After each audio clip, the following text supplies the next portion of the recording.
दोस्तों, आप सभी का स्वागत है हमारे एक प्यारे से YouTube चैनल पे। तो आप सभी को पता है एसएससी जीडी की न्यू भर्ती आ चुकी है। तो आज से हम एसएससी जीडी की क्लास कराने वाले हैं। तो आज की ये वीडियो काफ़ी ज़्यादा इम्पोर्टेंट रहने वाली है। एसएससी जीडी के एग्ज़ाम में बार बार पूछे जाने वाले प्रश्न आज की इस वीडियो में आप सभी को बताने वाला हूँ। तो आप अपने नोटबुक में यह प्रश्न ज़रूर देखिएगा। साथ ही साथ PDF कहाँ मिलेगी वो भी मैं आप सभी को बताऊँगा।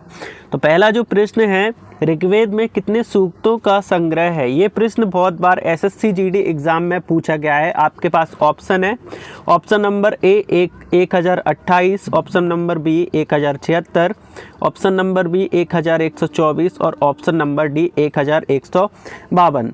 तो इस प्रश्न का सही आंसर जो होगा ऑप्शन नंबर ए 1128 ऋग्वेद में सूक्तों की संग्रह है। ठीक है, आप अपने हिसाब से अपने क्वेश्चंस काउंट करते रहना और कमेंट बॉक्स में लास्ट में ज़रूर बताना कि कितने प्रश्न आपने सही किए हैं। क्वेश्चन नंबर 2, निम्नलिखित में कौन मौर्य साम्राज्य का अंतिम राजा था। ठीक है, यहाँ मौर्य साम्राज्य जो था उसका अंतिम राजा पूछा गया है। तो कुछ ऑप्शन आपके पास यहाँ पर 4 हैं। तो इसका जो सही आंसर होगा वो बृहदत्त होगा, ऑप्शन नंबर डी बृहदत्त। चलिए अब आते हैं तीसरे क्वेश्चंस की तरफ जो कि मोस्ट इम्पोर्टेंट है। इस पे आप डबल स्टार लगा लीजिएगा। ये प्रश्न 100% एसएससी जीडी के किसी भी शिफ्ट में आपको देखने को मिलेगा। प्रश्न है, रवि कीर्ति ने निम्नलिखित में से किस चालुक्य शासक की प्रशस्ति की रचना की है। यहाँ पर रचना पूछा गया है। तो यहाँ पर आपके साथ 4 ऑप्शन दिए गए हैं। तो इसका जो सही आंसर होगा वो होगा ऑप्शन नंबर बी पुलकेशिन द्वितीय। जी हाँ दोस्तों, पुलकेशिन द्वितीय ने चालुक्य शासक की प्रशस्ति की रचना की थी।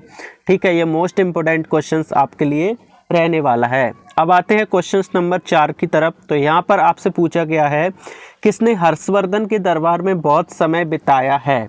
तो यहाँ पर आपके 4 ऑप्शन देखने को मिलेंगे, जुआंगजेंग, फाहियान, कोंगसेंग, ये जिन। तो बहुत सारे क्या करते हैं, यहाँ पर आप फाहियान लगा करके आ जाते हैं। तो आपको ऐसी गलती नहीं करना है, क्वेश्चंस आपको बहुत अच्छे से समझना है।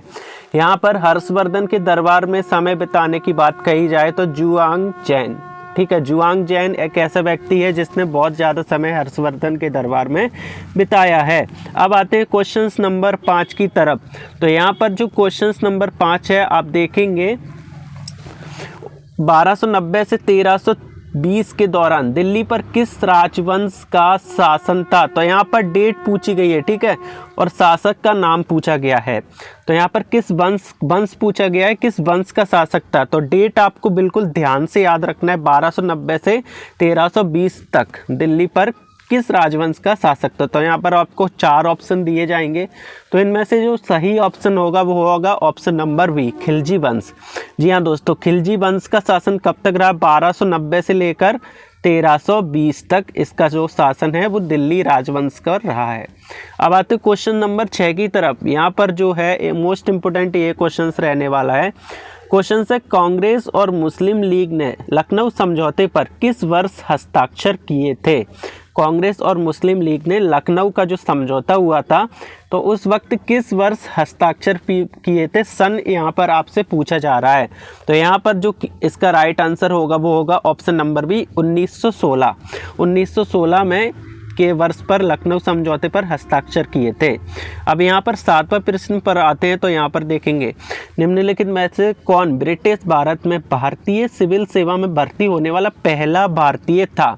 जी हाँ दोस्तों, ये क्वेश्चंस आने की बहुत ज़्यादा संभावना है। तो ये क्वेश्चंस आप बिल्कुल याद से लिख लेना। यहाँ पर 4 ऑप्शन आपको मिलेंगे। तो इसका जो सही आंसर होगा वो होगा सत्येंद्र नाथ टैगोर। सत्येंद्र नाथ टैगोर एक ऐसे भारतीय थे जो कि ब्रिटिश भारत में भारतीय सिविल सेवा में भर्ती होने वाले पहले भारतीय थे। ठीक है, अब आते हैं क्वेश्चन नंबर 8 की तरफ। यहाँ पर जो टोटल क्वेश्चंस बता दूं तो 20 क्वेश्चंस आज आपको मैं कराने वाला हूँ। बैकग्राउंड से अगर आपको साउंड आ रहा हो तो आप उसे इग्नोर करना। 20 क्वेश्चंस मैं आपको कराने वाला हूँ जो कि मोस्ट इम्पोर्टेंट है, हर बार एसएससी जीडी पूछता है। तो यहाँ पर 8वां क्वेश्चन है, निम्नलिखित में से कौन खुदाई खिदमतगार नामक अहिंसक आंदोलन का संस्थापक था। जी हाँ दोस्तों, इसका जो सही आंसर होगा वो होगा option number C Khan Abdul Ghaffar Khan. Khan Abdul Ghaffar Khan. ठीक है। अब आते हैं क्वेश्चन नंबर 9 की तरफ। तो यहाँ पर पूछा गया है निम्नलिखित में से कौन सी खेड़ा के किसान आंदोलन की प्रमुख मांग की थी। यहाँ पर पूछा जा रहा है जो खेड़ा के किसान आंदोलन थे वो किस चीज़ की मांग कर रहे थे। तो इसका जो सही आंसर होगा वो राजस्व वसूली स्थिर की जाए। राजस्व वसूली की मांग जो है स्थिर करने की बात यहाँ पर वो कर रहे थे। क्वेश्चन नंबर 10 की तरफ आते हैं। तो यहाँ पर आपसे पूछा गया है पृथ्वी के एकमात्र उपग्रह की पहचान करें। तो ये क्वेश्चंस तो हर स्टूडेंट को पता होना चाहिए। ऑप्शन नंबर डी चंद्रमा। जी हाँ दोस्तों, अब आते हैं क्वेश्चंस नंबर 11 की तरफ। तो यहाँ पर 11वां क्वेश्चंस बोलता है लू किस क्षेत्र की विशेषता है। ठीक है, लू किस क्षेत्र की विशेषता है। तो इसका जो ऑप्शन सही आंसर होगा वो होगा गर्मी। जी हाँ दोस्तों, गर्मी की विशेषता है लू। अब आते हैं क्वेश्चन नंबर 12 की तरफ। कौन सा जलमार्ग अटलांटिक महासागर को प्रशांत महासागर से जोड़ता है। ऐसे क्वेश्चंस बहुत ज़्यादा एसएससी जीडी पूछता है, इनको आपको बहुत अच्छे से पढ़ करके जाना है। इसका जो सही आंसर होगा वो होगा कील नहर। कील नहर एक ऐसी जो जलमार्ग है जो अटलांटिक महासागर को प्रशांत महासागर से जोड़ता है। अब आते हैं क्वेश्चन नंबर 13 की तरफ। तो यहाँ पर दिया हुआ है मेघालय की किन पहाड़ियों में सबसे अधिक वर्षा होती है। और ये क्वेश्चंस आपका पिछली बार वैकेंसी में भी पूछा गया था कि किन पहाड़ियों में सबसे अधिक वर्षा होती है। तो इसका जो सही आंसर होगा वो खासी पहाड़ियाँ। जी हाँ दोस्तों, खासी पहाड़ियों में सबसे अधिक वर्षा होती है और ये मेघालय में स्थित हैं। अब आते हैं 14वें क्वेश्चन पर। Question number 14। इसका उपयोग बोरे, चटाई, सूत, कालीन और अन्य कलाकृतियों बनाने में किया जाता है। यहाँ किस फसल की बात हो रही है। तो यहाँ पर आपके लिए फसल पूछा गया है, कौन सी फसल की बात हो रही है। तो इसका जो सही आंसर होगा वो होगा जूट। ठीक है, इस क्वेश्चन को भी आप नज़र में रख लीजिएगा। अब आते हैं क्वेश्चन नंबर 15 की तरफ। यहाँ पर आपसे पूछा गया है भारत में केंद्र सरकार की दूसरी जनसंख्या नीति, राष्ट्रीय जनसंख्या नीति किस वर्ष बनाई गई थी। क्वेश्चंस को एक और बार रिपीट करता हूँ, बिल्कुल ध्यान से पढ़ते रहना आप। भारत में केंद्र सरकार की दूसरी जनसंख्या नीति, राष्ट्रीय जनसंख्या नीति किस वर्ष से बनाई गई थी। तो इसका जो सही आंसर होगा वो होगा 2000। जी हाँ दोस्तों, सन 2000 में दूसरी जनसंख्या नीति, राष्ट्रीय जनसंख्या नीति भी बनाई गई थी। अब आते हैं क्वेश्चन नंबर 16 की तरफ। और 16वां क्वेश्चन बोलता है कच्चे तेल, पेट्रोलियम उत्पादों और प्राकृतिक गैस को स्थानांतरण करने के लिए अब परिवहन के किस साधन का उपयोग किया जा रहा है। जी हाँ दोस्तों, इसका जो सही आंसर होगा वो होगा पाइपलाइन।